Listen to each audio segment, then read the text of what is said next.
Hey, this is Rob Anspach, and welcome back to another edition of eHeroes. Today, we're going to talk about unleashing the warrior in you, and I actually brought back Tatiana Tsoir, who we had back on episode, I think 131, so about 45 episodes ago.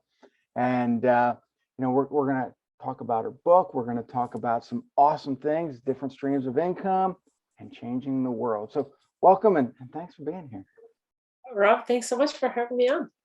So, 45, yeah, it's been 45 episodes ago. That's almost a year. You had just launched the book. How's that going? The book has been doing really well. And I knew when I kind of got on this book writing journey that it's not going to be a launch will determine everything kind of thing, especially since it's my first book and nobody knows who I am. Well, nobody knew who I am. So my expectations were very on point, I guess is the word.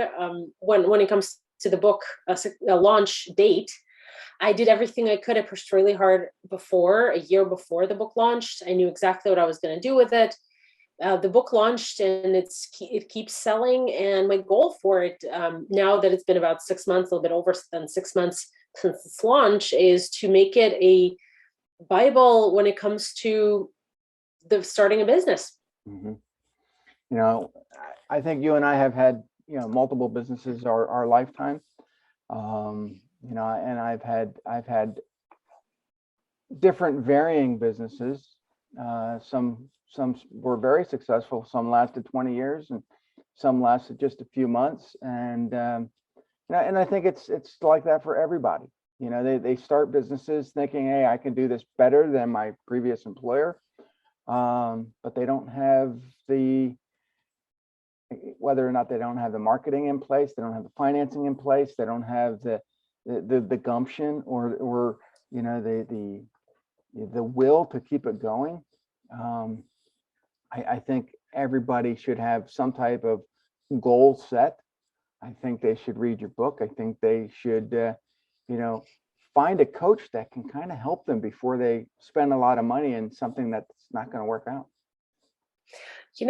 Actually, you brought this up, and I've actually talked. I have a client who's one of my top clients. We've worked together for the last 7 years, and he's very creative, meaning he created a clothing brand from scratch. Mm-hmm. It's a very niche down a clothing brand. It's very successful, extremely successful.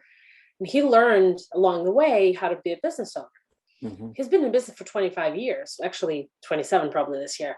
And what he said to me once was very interesting. I think it's very relevant to what you were saying. He said, Tatiana, accountants don't start businesses, visionaries do. Mm-hmm. And I didn't, I guess, think about that expression for a while, but it kind of grew inside me for the last couple of years. And I think that he's absolutely right. I think that the reason accountants don't start businesses is because we just kind of skim through, take a look, back of the napkin calculation, not going to work. And that's it. And so visionaries actually have this idea, this business vision, this potential, this light at the end of the tunnel, whatever it may be. I have this skill, or I have this knowledge, or I have these connections, or whatever it is that I have that can help me build this business, and they just dive right in. Right. The problem sometimes arises that when it comes time to pay attention to the back office of a business, or actually take time to plan and create a strategy for that business, that's when vision alone is not enough. Right. And I think that sometimes entrepreneurs, or I won't say entrepreneurs, I think people who want to start a business fear the IRS. They fear, taxes. They don't understand all the paperwork that goes behind it. But then there's other people like Donald Trump, who doesn't give a shit about the IRS. He's not afraid. He just keeps on going forward. And I tend to be like that too. And I think there's a lot of people, a lot of big names out there, Elon Musk, they don't let that facet, they understand the numbers, they understand the vision, but they're not afraid of the government or, the intrusion that the government has on paperwork. Yeah, I think it also has to do with knowing how that operates, and that unfortunately is not taught in high school or is not taught in college. And knowing how to approach that side of things is important. And also, a lot of folks, for some reason, and I have some, I guess, speculation as to what those reasons are, kind of think of money, numbers, and taxes of a business as, oh, I'm just going to fake it till I make it. Right. And that's where they get in trouble, because the IRS doesn't care for your reasons, how hard it is for you, how hard it was for you. You got to comply. You have to file, you have to pay whatever is due. And it's your duty to handle that. That's the tax side. But also how to manage money, how to make sure you have enough money for yourself if you're just by yourself in a business, how to have enough to pay your team next payroll run. Managing cash flow is also an important part. And for some reason, people think that business owners, especially early into their businesses, they often think that somebody else can manage it for them. But if you don't understand the money implications of a business, if you don't understand how much money is coming in, how much is going out, exactly, then you're doomed in a way. Your business is doomed. You will always be chasing the cash. You'll always be living from payment to payment, from big project to the next big project, and never really creating a strategy. Because whenever a business creates a strategy, money has to be a part of it. Taxes have to be a part of it. Mm-hmm. Yeah, when I look at things today versus when I first started being an entrepreneur way back when, and we're going back almost 30 years, is that, back then I was like, oh, I just need clients. People just need to pay me. This is my low price. I just want to, appease them. And now it's like, hey, you know what? At least 30% of that needs to set aside for reserve for paying taxes at the end of the year or every quarter, however you want to set yours up. You don't have that money when the IRS knocks on your door, you're in trouble. So set some of that money aside. But young entrepreneurs are spending it before, and it's like you have to have a system to put some of that money behind. It irritates me now. I look back and all the mistakes I made. So the reason I wrote the book is called Dream Bold, Start Smart, is because I wanted to help aspiring entrepreneurs, almost preneurs, I call them.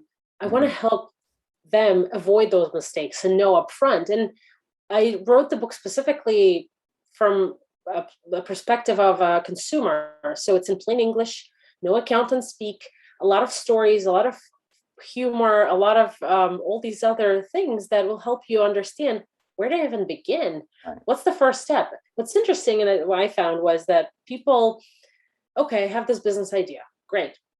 Should I be an LLC? That's the first question they ask.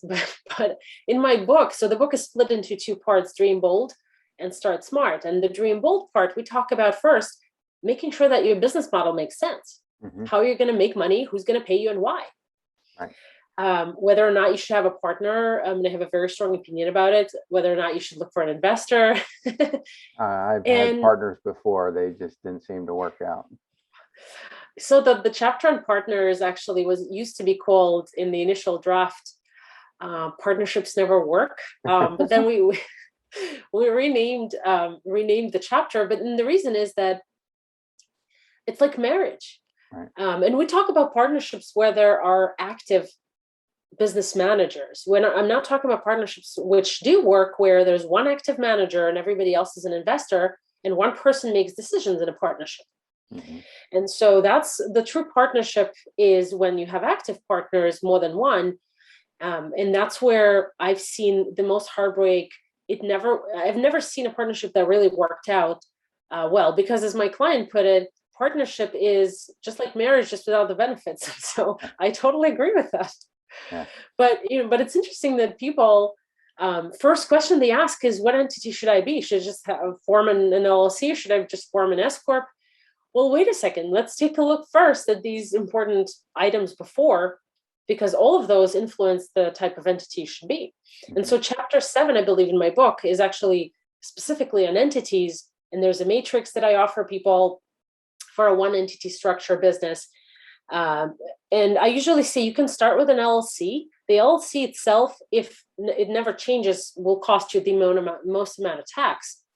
But it's also the easiest one to convert to something else for tax purposes. And so knowing that, keeping your antennas out when that happens is critical. Mm-hmm.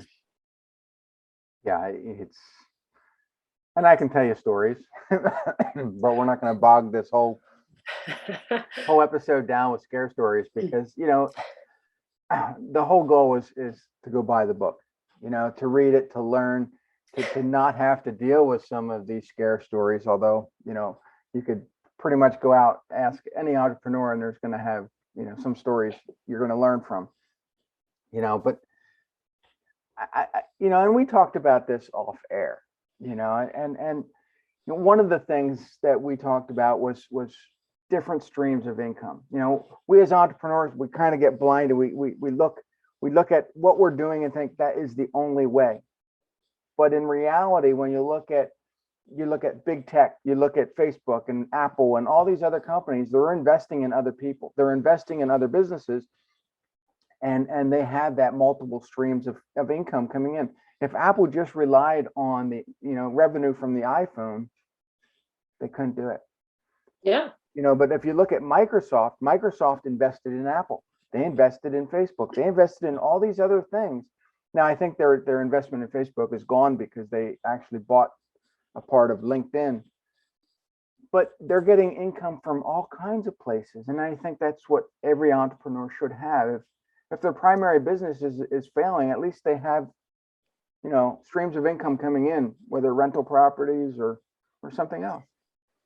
Absolutely. And I believe in diversification, but I also believe in having those multiple streams of income. And I'll explain kind of that for me plays into the business model, because business model is what that has to do with. Right. And a couple of, probably a year ago, I developed this free checklist, Side Hustle to Business. And business model is the first portion of that checklist, where I talk about the fact that you as a business should have, or should plan to have, if you're just starting it, several different streams of income. And I'll give you an example of how that works, and works really well.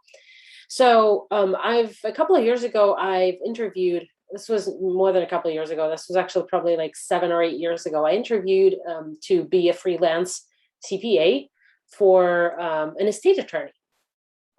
And, I talked to him, came for an interview, and he says, well, I have X number of returns and I want to buy another practice with X number of returns. I'm like, why are you even doing this? Mm-hmm. And so he said, well, when I'm an estate attorney, so when I get a client, I do their will or whatever, maybe amended once or twice over the course of life. And that's it. I never see the client again. So I'm back in the hunter's seat. And so a lot of businesses are actually the same way. And accounting business is good, or tax business is good in that sense, because we're able to have recurring revenue. Yes, clients can fall off and on throughout the years, but you still have a more or less predictable source of revenue during tax season and off season. And so that made a lot of sense to me. And that was kind of when I was introduced to this idea of doing something different, having a different stream of revenue. Mm-hmm. And now I'm completely diversified, and real estate can be one of those things, and course creation, book, speaking opportunities, all of those things are different sources of revenue, and diversify your income so that you're more protected, because people who are only speakers, for example, during COVID had no income. Right. And so if they didn't have backup, that's a big problem. And for all those that are listening, it's not just the people that have written books that can be out there speaking or coaching. When I had the carpet cleaning business all those years ago, I would go out and speak to other cleaners on how to market their business. So if you take what you already know, whatever industry you're in, you can be a speaker to that industry and have now a new form of income that you didn't have before. Yeah, absolutely. And use your content just like you do for clients. Use your content to publish books Right. And become an author. And there are different tax implications for those two businesses, but and there certainly is place, I guess, for multiple entity structures, and you would need a tax planner to get that done for you properly, so that you actually reduce your tax proactively and legally. And but that's just one example. But there were speakers, there were people who were building their careers as only speakers. Maybe they were writing a book or not writing a book. I'm not sure, because I did it differently. And so once the world shut down, their income shut down as well. And so how do you protect yourself? You create other streams of income. You maybe coach, develop a coaching program, develop a course. There are so many courses right now. The digital learning has really taken off, also with the pandemic, that I think that it's important to remember that you can always inventory your skills, your talents, your passions, your knowledge, your experience, and see what you can do with that. Yeah. How can you make the world a better place and do it better, and share your craft with others and make money? There's nothing wrong with that. Right. And every book that you write, whether it be just your one book, or in my case now over 33 books, it needs to be something that the next generation can learn from. It's your legacy. It's your way of changing the world, or the world that you perceive it to be down the road. And I think for you, it's, you know, that book of Dreaming Bold is your way of changing the world. Absolutely. I think that it's important to dream bold. And interestingly enough, this title came as a result of, working on the book and things like that. But I've actually since then have held myself to a bolder standard. Right. And so that's really amazing how the book changes not only other people's lives, but your own as well. And I've developed programs related to the book. I've developed my own desires related to the book. When I was setting goals for this next year, there were completely and absolutely bold dreams. Yeah. And I'm going to go after them. And I think that I'm the type of person who likes to practice what I preach. And so when when in my accounting business, my tax and accounting firm business, I do my own tax return first, because I believe in applying the rules that you preach to others to yourself first. Same thing with this author, speaker, and coach business. I created bold goals because I know that I can get there, and there's nothing that can really stop me. I mean, except for one thing, but we both know what it is, but we're not going to talk about it. That to prevent me from getting to that goal. And I think that it's important to remember that if you feel stuck at a job, or if you feel stuck in your business, or wherever it is that you are, it's important to remember that there's always a way out. Yeah. When I was 24 years old, I felt like that. I felt that I was never going to be anything more than what I was. I couldn't achieve more in any of the businesses I was working at, and I wanted freedom. And so creating my first company, it inspired me to do a lot of things that, probably a lot of people looked at me going, "What are you doing? Are you crazy?" But, it gave me so much experience. It gave me so much learning that a lot of it is now in all the books that I write about. And yeah, it took a long time, but it was my Dream Bold into Action plan that got me to where I am now. That's awesome. So, it's and I see the spark in a lot of people. And I know that one day they could become an entrepreneur. But I think they use things as excuses. They use COVID. They use, people that they know, that they love, that they trust. They listen to them, and then they get talked out of it. I'll listen, but I know that I'm going to do whatever I'm going to do, because I know that it's going to work. Yeah. I think that I'm wondering if you would agree that entrepreneurship should be normalized as a very viable career option, because I don't think it is. I think that a lot of people get hung up on, oh, I'm graduating from college or from high school and go to college. I'm graduating from college and getting a job. Yeah. They don't even consider often Right. To start a business. Well, every college out there or every trade school, teaches you all these things. And then at the end, they promise you that they're going to find you a job or you're going to get a job within so much time after graduating. Why do I want to work for someone else? I want to go work for my own self.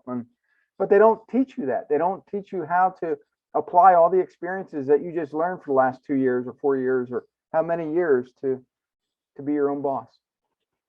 Yeah, and I think that needs to change. That needs to be normalized. You have to understand that there is a viable option. And don't get me wrong, I was myself once wanting to go to the Big Four accounting firm, and I was graduating because they do brainwash you a little bit in college. You need to find a job. A little bit. The bigger you need to, yeah, a lot for sure. But you need to find a job, and the bigger the firm, the better, the more prestigious. But that's the problem also, that small business is not prestigious enough often. And because of that, people are like, oh, I'm just going to go work for Deloitte or EY or KPMG. The reality is that they work a lot, like a lot, 17-hour days sometimes, no weekends. And what do they get out of it, especially the auditors? Great Excel skills, awesome, and some accounting knowledge. When you, as a business owner, a smaller company business owner, when you hire someone from KPMG, it sounds great resume builder, but then they can't do small business accounting, which is what the majority of the US work for accountants is. Right. And so I think that's also the college's fault in a way, parents, maybe schools, that people don't think that, oh, I'm just going to start my own thing as an option. Yeah. And it's crazy because they know that if they go to these big four, big five accounting firms, in 10 years, they might be making $1 million a year. There's a possibility. They start their own business, and it may take them a lifetime to ever make that kind of money. And I'm not saying that that's bad. I just think that, we look at things differently as an entrepreneur because, I've now gotten to the point doing what I do, making the kind of money that I'm making, but I've reduced my hours down to about 3 or 4 hours a day max. and so, comparably, when I look at what I'm making versus what some doctors are making, I'm making more per hour than they are. Exactly. I never understood that because of the ego, you're going to be working for this awesome big company and treated like garbage, but who cares? But my husband always used to say, like, titles are free. Nobody cares about titles. He used to, when I met my husband, actually, it's interesting. And I thought he was not ambitious, but only when our children were born, I realized that his ambitions just were very different. Right. His ambitions were work less, spend more time with the family, with the kids. And that's awesome, because if it wasn't for him, I probably would have been a partner somewhere at an accounting firm myself. And so I think that you're absolutely right. When I look at how much doctors work, yes, they make a lot of money, but they work like crazy. They work 6 days a week, sometimes more, and they prepare for their surgeries and watch videos and do whatever. That takes a lot of time. So it's not, when you work for somebody else, there's always a ceiling of how much you can make. Right. When you work for yourself, there's no limit. Right. And that's what I love about entrepreneurship. Yeah, it's, I think you coined it, and we talked about this as we opened up the whole the episode is the warrior in you, and every entrepreneur has that warrior spirit, but they need to be able to tap into it. They need to be able to unleash it. They need to be able to kind of show people all about who they are and what they can do and why they need to, embrace that. Because for me, entrepreneurship is all I've known for the last almost 30 years. I think all of us have that warrior inside. I think that we're all born with that spirit, with that free spirit. It's just when people think that entrepreneurship, you're free, freedom comes with responsibility. Mm-hmm. So you have to do things, you have to work to make things happen. Sometimes it's easier, sometimes it's harder. But in general, not having to go to work on a Monday feels amazing. Right. But it's not a magic pill. It doesn't happen on its own. It requires strategy. It requires work, sometimes hard work, sometimes smart work. Right. And I think that it's important to remember that we as human beings, we're all born as kids. We all have no limits to what we can do, but we forget that as we grow up. And that's the sad part. And so ideally, in a perfect world, I would like to see that every single person has reinvented or rediscovered that warrior inside of them. Mm-hmm. And it doesn't mean that you have to quit your job and go work for yourself immediately. What that means is you have to understand what it is that you want. I mean, I've heard some statistic recently. Wasn't it like 90% of people over the COVID time hate their jobs? Mm-hmm. That's like almost everybody. That's insane. Yeah. And so what do you do if you hate your job?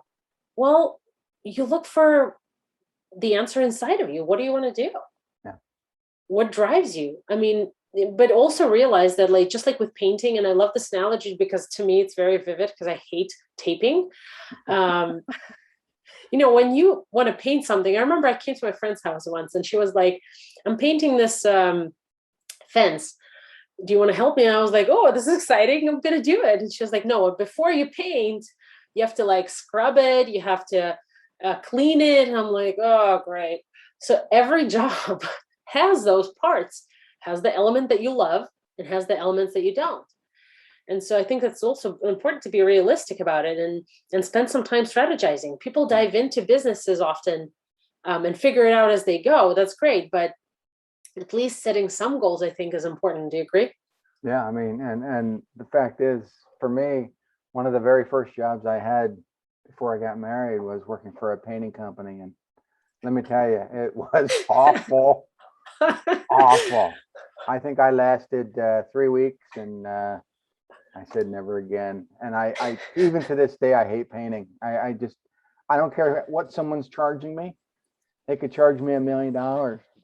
I'm going to say, yeah, it's well worth it. Just go to it. I hate scraping. No. Mm-mm. And it's just that there are things in this world that you're going to hate. They're going to be the worst. And, you're going to have to think, okay, is my time worth this?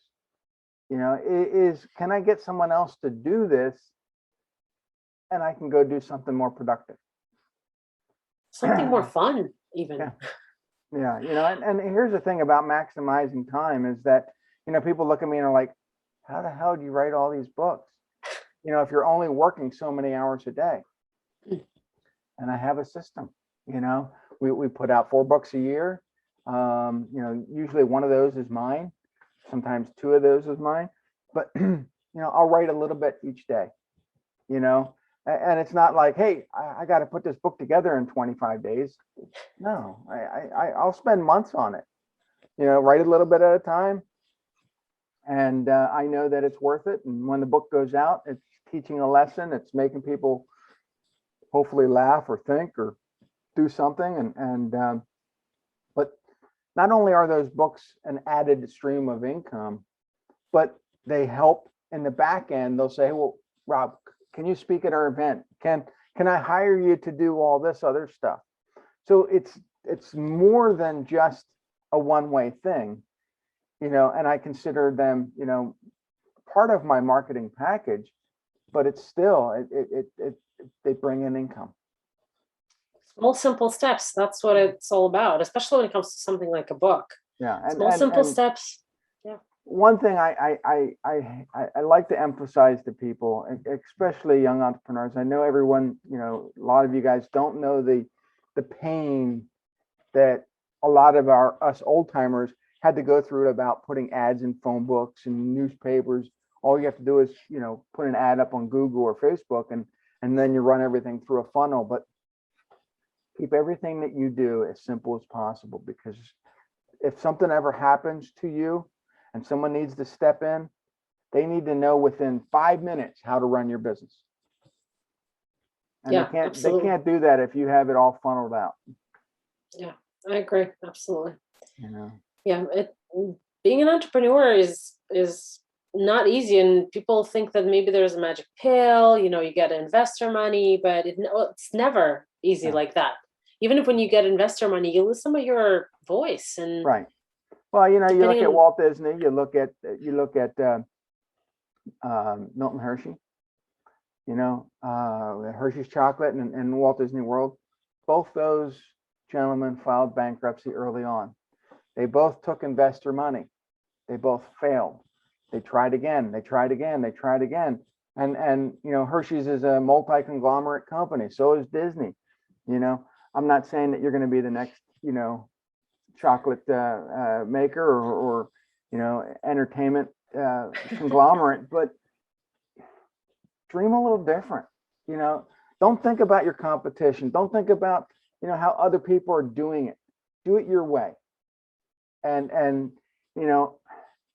follow your passion, because that's the way things are going to work out. I mean, I break all the rules every single day. I don't give a shit. My books have errors in them. I don't care. I still put the stuff out there. I still, do things the way I feel things should be done. And, am I always right? Sometimes, but it's you got to keep that vision alive every single day. Yeah. I So, think, yeah. Anything that you want to share? I mean, last words? Yeah, I mean, I think that I would share that it's important to remember that it's your life and your dream. And I always say, not always, but I do say, and I believe in it, that if your dream doesn't scare the wits out of you, it's not a bold dream. And so, dream bold, my friends. Yeah. And how can they find you? Where can they go? A great way to connect is through social media, but also on my website, talktotatiana.com. And you can also get a free side hustle to business checklist. It's very useful, and keep in touch and take a look at what I have to offer, and just be in my world. And I'll share a lot of the content, a lot of free content that you can learn from to get you started. And selfishly, please buy my book. And where can they find that book? Dream Bold Start Smart is available on Amazon and other retailers. It's in print. It's in. Is it on Kindle? It's a hardcover, Kindle, and audio. Yeah, I don't do audio, but I know a lot of people do because they don't like to read. But I find reading is by far the best. But it's different for different people. Yeah, I know. People like to listen to it in their cars, and I'm still stuck in the 80s music. So anyway, that's just me. I'm different. Anyway, this is what makes Tatiana a hero, and go buy her book, and I think you'll be very highly impressed. I think it'll answer a lot of your questions, and it'll give you an avenue to kind of focus on how to run your business. So I guess I'll see you guys on the next episode. And anyway, go get her book. Adios.